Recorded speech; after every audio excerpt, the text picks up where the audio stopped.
When the British settled Bermuda in 1609, they faced a problem: the absence of freshwater lakes and rivers. One of the first things they had to do was figure out exactly where and how they were going to get their water. So the capturing of rainwater and storing in a cistern, underneath or next to your houses, that became a priority.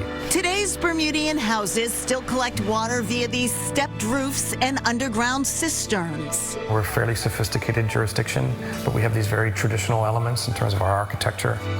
Philippe Rouge's classic Bermudian house is straight out of a storybook, surrounded by flowers, wild cherries, and gigantic mulberry trees. Rouge delights in the land and the sea. I've never had this. It's delicious. A lot of people will say, well, I live in Bermuda, it's 20 square miles, how do you live here? And so I sort of say, well, yeah, it's a small town of 60,000 people, but if I told you that it was a small town of 60,000 people on the edge of Yosemite National Park, you'd say, wow, it's a pretty cool place. Rouge is a marine scientist and anthropologist who studies sea level rise and reef health. We actually have quite a temperature range in our water. And so it means our coral reef on the outer rims, like in that sort of clean water, it's kind of bucking the trend. Rouge also has an unusual title. He's Bermuda's official custodian of historic wrecks. So I'd say there's easily over 300 shipwrecks around Bermuda.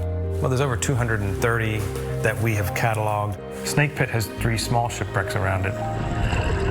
Rouge films these wrecks for his research. The National Museum of Bermuda houses a large collection of underwater artifacts from the 16th and 17th centuries. Why so many seafaring disasters? So we're this really isolated spot in the middle of the Atlantic. We are surrounded by a very broad and beautiful fringing reef. Early transatlantic ships didn't know how to cross the reef, if they even knew it was there at all. So we have like a literal agglomeration, some places 3-4 shipwrecks on top of each other, where those ships have all encountered the exact same problem. As they hit the reef, they try to turn away, and they just keep hitting more reef. What makes a shipwreck distinctive is that it doesn't belong there, right? These are river rocks from somewhere in Europe or North America. We just don't have that kind of stone here.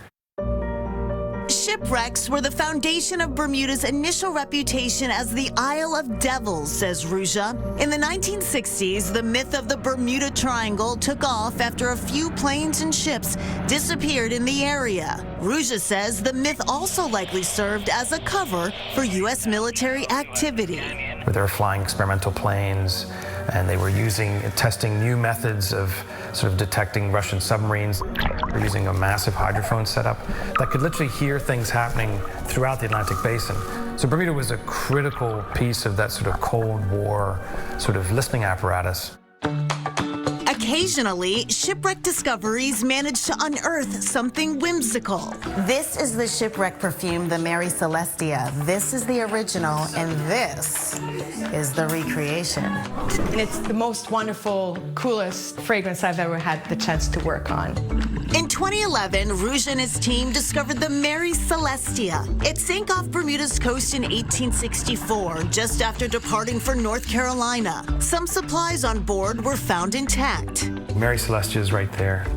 And that's the exact spot where we found the wine and the perfume tucked away deep in there.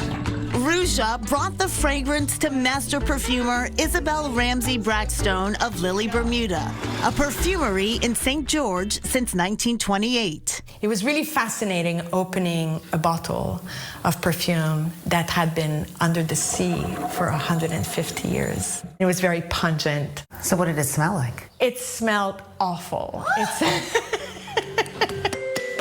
A chemical analysis revealed that the perfume, which was from London, was made of simple essential oils. Ramsey Brackstone blended a new version. Neroli, grapefruit peel, rosewood, ambers, and musks. Ramsey Brackstone handcrafts all of her perfumes and teaches visitors to blend their own scent. So this is your classroom? Yes. Perhaps one inspired by flowers, fruit, the woods, or the vast and luminous sea. Bermuda really allows us to focus on the essence of our lifestyle. Simple, beautiful, and unhurried.